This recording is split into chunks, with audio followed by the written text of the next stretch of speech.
नमस्कार. आजच्या या व्हिडिओमध्ये हेअर ट्रान्सप्लांटचा रिझल्ट जास्तीत जास्त चांगला येण्यासाठी काय काय गोष्टी कराव्यात याच्याबद्दल मी डिस्कस करणार आहे. मी डॉक्टर नीरज भवान, बोर्ड सर्टिफाईड प्लास्टिक सर्जन, निर्मिती कॉस्मेटिक सर्जरी सेंटर, सांगली आणि कोल्हापूर. तर मित्रांनो, तुमचं हेअर ट्रान्सप्लांट झालं.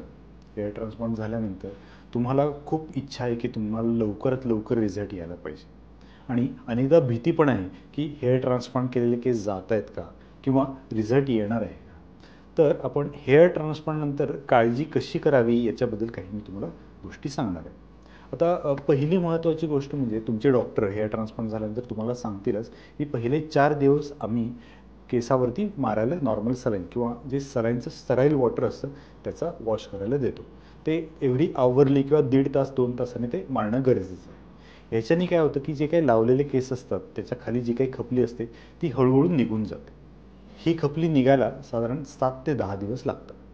पेशंटला आम्ही हेडवॉश घेण्यासाठी 4था किंवा 5वा दिवस देतो. हेडवॉश घेताना साधारण जॉन्सन बेबी शॅम्पूचा फेस करून हलक्या हाताने टॅप करायला पण आपण ॲडवाईस करतो. जसं जसं पेशंट वॉश घेत जातो, जसं जसं टॅप करत जातो तशी तशी ती राहिलेली खपली असते ती पडून जाते. आता हा 4 दिवसाचा अवधी कशासाठी, तर या अवधीमध्ये जे काही आपण रोपण केलेले केस असतात त्या रोपण केलेल्या केसांच्या बाजूला फॅब्रिन क्लॉट तयार होतो आणि ते केस त्या ठिकाणी फिक्स होऊन जातात. तर पहिले 4 दिवस जे काही रूट्स आहेत त्यांना जो काही ब्लड सप्लाय असतो तो सराउंडिंग टिश्यूमधून येतो आणि 4 दिवसाच्या पुढे तिथे न्यूओव्हस्क्युलरायझेशन फॉर्मेशन चालू होतं. म्हणजे नवीन ब्लड व्हेसल्स व्हायला चालू होतात आणि त्या हेअर फॉलिकलना बाजूनं ब्लड सप्लाय यायला चालू होतं. त्यामुळे 4 दिवसाच्या पुढं ते ग्राफ्ट असतात ते फिक्स होऊन जातात आणि त्यांना हळूहळू न्यूट्रिशन मिळायला लागतं आणि त्यामुळं तुम्ही हेडवॉश पण घेऊ शकता किंवा 4 दिवसाच्या पुढे तुम्ही बाहेर पण जाऊ शकता. अनेकदा पेशंट मला कंप्लेंट करतात हेडवॉश घेताना छोटे छोटे केसाचे तुकडे पडतात किंवा त्या तुकड्यांना छोटं व्हाईटिश असं रूट किंवा काहीतरी बी सारखं लागलेलं असतं. पण हे नॉर्मल गोष्ट आहे, याला घाबरून जायचं काही कारण नाही. आता ह्याच्या पुढे जसं टाईम जात जातो, साधारण 7वा दिवस झाला, 10वा दिवस झाला, तुमची जी काही लावलेली केस आहे त्या बाजूची खपली पडलेली असेल आणि त्याच्या पुढे तुम्हाला केसांची ग्रोथ व्हायला चालू. पण काही लोकांमध्ये ती ग्रोथ होत नाही, तर जे लावलेले केस असतात त्याचा जो काही शाफ्ट असतो तो पडून जातो. पण या ठिकाणी पॅनिक होण्याचं काही कारण नाही. जे काही रूट्स असतात ते रूट्स आहे तसेच राहतात आणि त्या रूटमधून पुढचे 2 महिने 3 महिने ह्या इंटरवलमध्ये नवीन केस यायला चालू होतात. त्यामुळे सगळ्यात महत्त्वाची गोष्ट हेअर ट्रान्सप्लांटनंतर पेशंटकडनं जे काही करणं गरजेचं आहे ती गोष्ट म्हणजे पेशन्स. तर रिसेंटली मी एका पेशंटला एक एक्झाम्पल दिलं होतं. तुम्हाला समजा एकदा बिल्डिंगच्या 10व्या मजल्यावर जायचं आहे, तर तुम्ही लिफ्टमध्ये चढल्यावरती 10 नंबरचं तुम्ही बटन दाबलं. जर ते बटन जर तुम्ही 10 वेळाला दाबलं तर तुम्ही 10 टाइम्स फास्ट पोचता का तिथं? तर नाही. तर तुम्ही रेग्युलर इंटरव्हलमध्येच पोचता. हेच तुम्ही हेअर ट्रान्सप्लांट झाल्यानंतर कन्सिडर करणं गरजेचं आहे. अनेकदा लोकांना खूप रिझल्ट फास्ट हवा असतो आणि किंवा शेडिंग फेज चालू झाली तर त्याच्याबद्दल ते खूप पॅनिक होतात.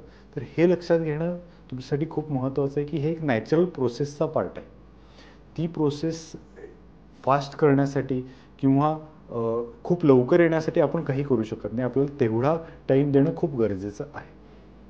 तर ह्या मधल्या पिरियडमध्ये तुम्हाला रिझल्ट चांगला यावा यासाठी मी काही ॲडवाईस पण देतो. सगळ्यात पहिला महत्त्वाचा म्हणजे डाएट. तर तुमचा जो काही रेग्युलर डाएट असेल तो तुम्ही चालू ठेवू शकता, पण त्यामध्ये प्रोटीन इनटेक तुम्ही वाढवायला हवा.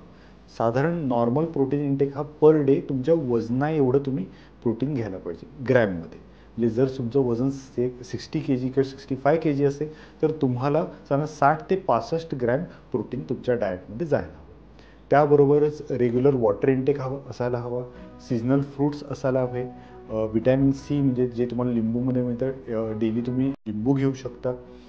त्याबरोबरच पालेभाज्या पण असू देत, म्हणजे आठवड्यातून 2 किंवा 3 वेळा पालेभाज्या पण डेफिनेटली तुमचं विटॅमिन आणि जे काही सर्जरीनंतर आलेला स्ट्रेस आहे ते स्ट्रेसमुळे जे काही होणारा लॉस आहे तो रिप्लेनिश करण्यामध्ये तुम्हाला डेफिनेटली मदत करेल. पुढचा मुद्दा एक्सरसाइज कधी करावा. खूप लोक मला विचारतात डॉक्टर मी एक्सरसाइज कधी करू किंवा एक्सरसाइज करताना घाम येतो त्याच्यामुळे मी एक्सरसाइज अवॉइड करायला पाहिजे का. घाम येणं एक नॅचरल प्रोसेस आहे आणि त्याच्यासाठी अवॉइड करण्यासाठी तुम्ही काही स्पेशल प्रिकॉशन घ्यायला पाहिजे असं नाही. पण एक्सरसाइज अवॉइड करण्यासाठी महत्त्वाचं कारण म्हणजे कॅटाबॉलिक स्ट्रेट. ऑपरेशन नंतर तुमची बॉडी ही रिकव्हरी फेजमध्ये असते आणि या रिकव्हरी फेजमध्ये जर तुम्ही एक्सरसाइज करायला चालू केला किंवा जिम जॉईन केली आणि त्यामध्ये जो काही स्ट्रेस येतो बॉडीवरती तो तुमची हेअर ट्रान्सप्लांट नंतर होणाऱ्या रिकव्हरीमध्ये जरासा अडथळा आणू शकतो. त्यामुळं आम्ही पेशंटला ही ॲडवाईस करतो, तुम्ही साधारण 3 ते 4 महिने तुम्ही एक्सरसाइज हेवी एक्सरसाइज करू नका. लाईट जॉगिंग, लाईट वॉकिंग केलं तरी चालेल, जेणेकरून तुम्हाला रिझल्ट चांगल्यात चांगल्या पद्धतीने येऊ शकतो. आता नेक्स्ट महत्त्वाचा मुद्दा म्हणजे मेडिसिन्स. जनरली आम्ही पेशंटला 4 ते 6 महिन्यासाठी मल्टीव्हिटॅमिन देतो.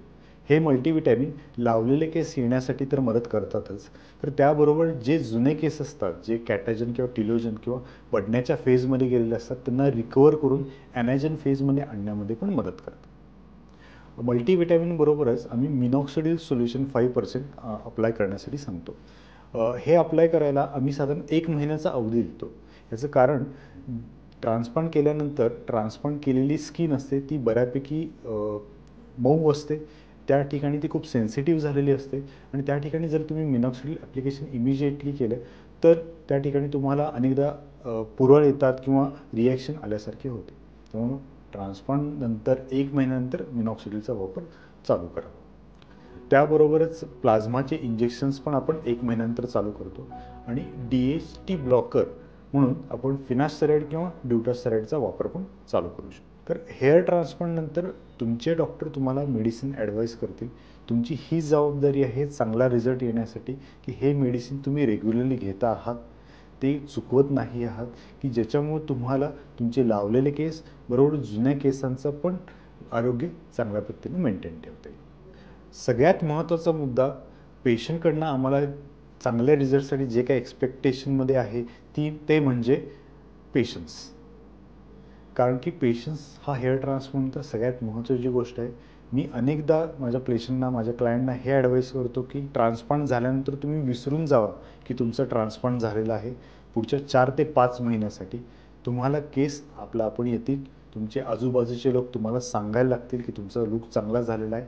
त्याच वेळेला तुम्ही केसांकडे बघायला चालू करा. कारण की अनेकदा ही जी काही पहिला महिना, दुसरा महिना शेडिंग फेज असेल, ह्या गोष्टी आपल्या हातामध्ये नसतात. काही लोकांना मी बघितलेलं आहे 2 ते 3 महिन्यामध्येच खूप चांगला रिझल्ट आलेला आहे. पण त्यांचे दुसऱ्या तिसऱ्या महिन्यामध्ये आलेले केस पुढच्या 4थ्या किंवा 5व्या महिन्यामध्ये कमी झालेत आणि नंतर परत आलेले आहेत. ही जी काही हेअर ट्रान्सप्लांट नंतरची प्रोसेस आहे ती नॅचरल प्रोसेस आहे.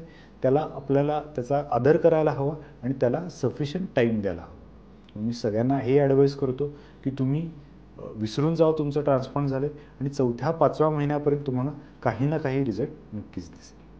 तर हेअर ट्रान्सप्लांट नंतर चांगला रिझल्ट यावा यासाठी काय काय गोष्टी कराव्यात किंवा काय काय गोष्टी तुमच्याकडनं एक्सपेक्टेड आहेत ह्याबद्दल मी तुम्हाला माहिती दिली आहेच. तुम्हाला आणि काही शंका असतील किंवा तुमचे काही क्वेश्चन्स असतील तर कॉमेंट बॉक्समध्ये पोस्ट करा. धन्यवाद.